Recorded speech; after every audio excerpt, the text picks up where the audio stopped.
Bonjour, ici France Genet pour CIGN TV. La conversion en copropriété divise n'est pas toujours permise. C'est le cas notamment sur le territoire de la ville de Montréal, bien que la loi permette certaines exceptions. Devant cette interdiction de conversion en copropriété divise, plusieurs copropriétaires optent pour la copropriété indivise. Pour en savoir plus sur ce type de propriété, nous avons rencontré Maître Ginette Allard, qui est notaire pour la firme de Grandpré Jolicoeur. Voici la première partie de notre entretien avec elle. Maître Ginette Allard, merci beaucoup d'être avec nous aujourd'hui. Ça me fait plaisir. Bonjour. Bonjour.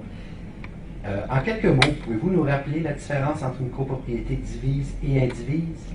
En copropriété divise, vous êtes propriétaire de vos parties privatives, qui sont généralement votre appartement, votre espace de rangement ou votre espace de stationnement. Et vous êtes aussi copropriétaire indivis des parties communes qui sont aussi généralement le gros œuvre de l'immeuble. Ça pourrait être par exemple un tennis ou une piscine.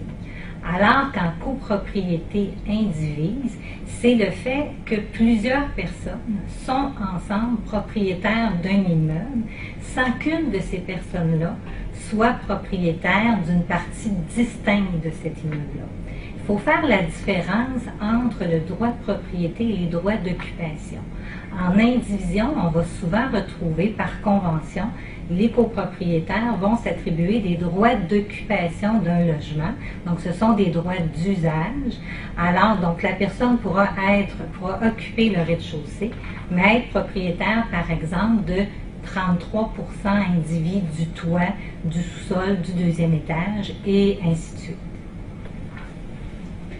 Pouvez-vous nous donner des exemples de situations où l'on est en présence de copropriété indivise? D'abord, il faut que je vous dise que la copropriété indivise a toujours existé. Donc, par exemple, un jeune couple qui achète une unifamiliale pour élever sa famille, ou un couple de retraités qui va acheter un appartement en copropriété divise, ces couples-là vont être ensemble des copropriétaires indivises, soit de la maison unifamiliale, soit de leur appartement en copropriété. On peut aussi retrouver, par exemple, des frères et sœurs qui, suite à une succession, vont hériter, par exemple, d'un triplex. Ils pourront l'occuper ou le louer selon la situation de l'immeuble. Ils vont aussi être en copropriété indivise. Et souvent, maintenant, on va retrouver des gens, soit qui se connaissent ou même qui ne se connaissent pas, qui vont décider d'acheter ensemble un immeuble pour en partager le coût d'acquisition et les frais d'exploitation. Ce sont tous des situations où on va être en copropriété indivise. Donc, il n'y a pas de formalité particulière pour être en indivision, autre que son titre de propriété, comme par exemple le fait d'acheter et de passer chez le notaire pour acheter une quote-part indivise. Dans une copropriété indivise, y a-t-il une convention entre les copropriétaires? Pas toujours. Donc, ça va être à la discrétion des copropriétaires. Il est cependant fortement recommandé de consulter son notaire pour rédiger une convention d'indivision qui va établir les droits et les obligations des copropriétaires. Par exemple, dans une convention d'indivision, on retrouvera les quotes-parts indivises de propriété de chacun des copropriétaires. On pourra venir y préciser les droits d'usage exclusifs des copropriétaires, comme par exemple le droit d'occupation d'un appartement, l'usage de la cour ou du sous-sol. On devra y établir aussi les contributions aux charges d'entretien, de réparation et de remplacement de ces parties à usage exclusif qui sont à l'usage d'un seul ou de quelques-uns des copropriétaires à l'exclusion des autres copropriétaires. On pourra y prévoir la destination de l'immeuble. C'est un immeuble à usage résidentiel qui pourra ou non, accessoirement, être utilisé pour une activité professionnelle ou autre. On pourra y prévoir des droits de veto, etc.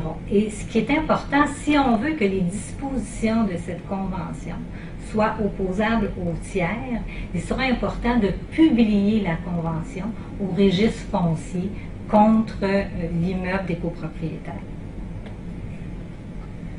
Est-ce qu'une opération cadastrale est nécessaire pour convertir un immeuble en copropriété indivise? Non, pas en copropriété indivise, contrairement à la copropriété divise, où là, il faudra immatriculer chacun des appartements. Donc, chacune des parties privatives et les parties communes devront avoir un numéro de lot distinct. En conséquence, on devra obtenir des approbations municipales, on devra obtenir des approbations du service du cadastre aux fins de déposer ces numéros de lot-là au registre foncier. D'où un avantage en indivision parce que les opérations cadastrales en copropriété divise vont entraîner des coûts et des délais de plusieurs mois qu'on n'aura pas en copropriété indivise. Restez à l'écoute de CIGM TV pour la deuxième partie de notre entretien avec Maître Ginette Allard. Ici France Genet pour CIGM TV. À la prochaine!